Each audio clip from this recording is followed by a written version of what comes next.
is Carol Mustoe. I was married to Ray Mustoe, who was my husband. He was a very honest man, so we were together over 50 years, so a long time. A very lovely man. Susie just enjoyed life, made the most of it, and I guess even in the most difficult times.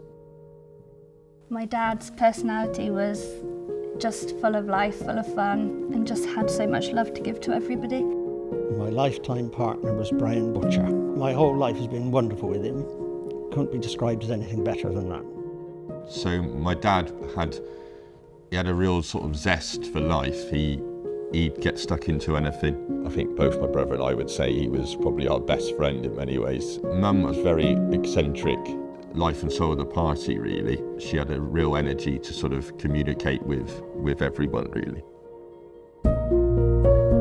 Ray was diagnosed in September 2017. He said, no, I don't want to go. He had no desire to come here at all because both of us had the idea that the hospice was the place you came for end-of-life care. He decided to come in the end and we never looked back after that. We both realised what a wonderful place it was.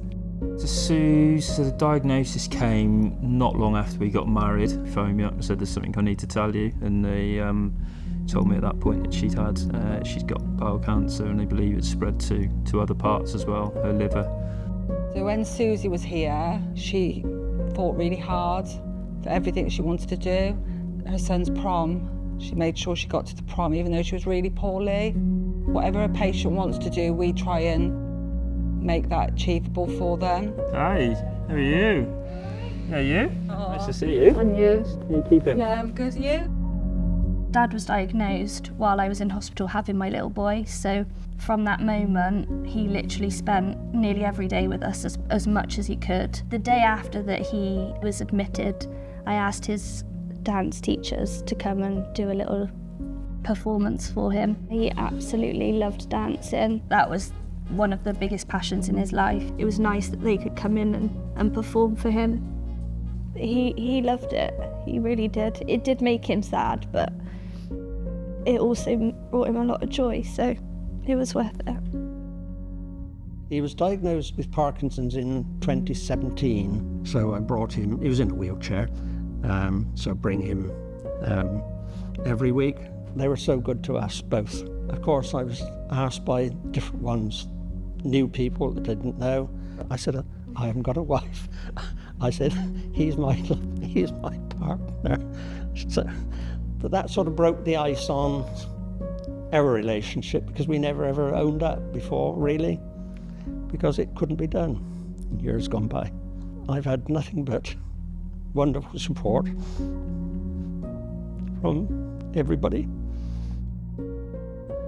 So I think Dad was at the hospice for about just under 3 months, I think. He was struggling to manage at home and it became apparent that we needed support.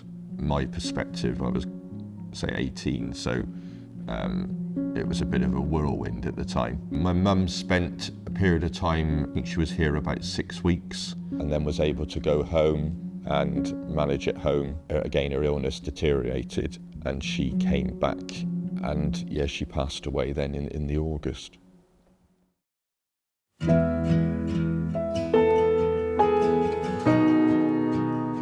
You're going through such a difficult time as a family, but to come into an environment that isn't people rushing around and lots going on, it was very calm, very comfortable, and Dad was really, really relaxed in his final days, and that certainly, after getting over the initial grief of his death, that was a real comfort in the end, knowing that he was happy. Each year we organise a charity cricket match in their memory and try and raise lots of money for St Michael's Hospice.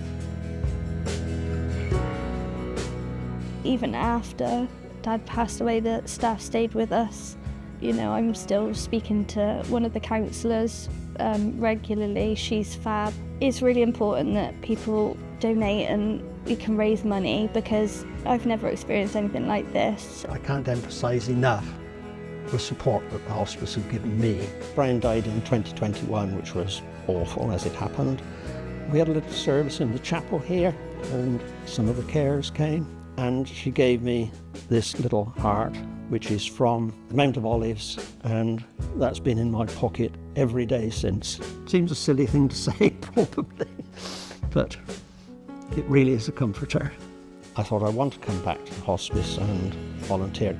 It's helped me terrifically ever since. The staff here, the facilities allowing us as a young family to come together and be able to spend time together in those final moments of Susie's life. I can't thank people enough for being able to donate. I think people should be aware that these services are very invaluable, and that perhaps they're not aware that, that the impact they have on people like myself and Ray and everybody else who's suffering with a terminal illness. St Michael's Hospice are looking to raise £400,000 in 40 hours. Everyone's got to get behind this, everyone's got to support it. We want our friends and family to be looked after as best they can in the final days.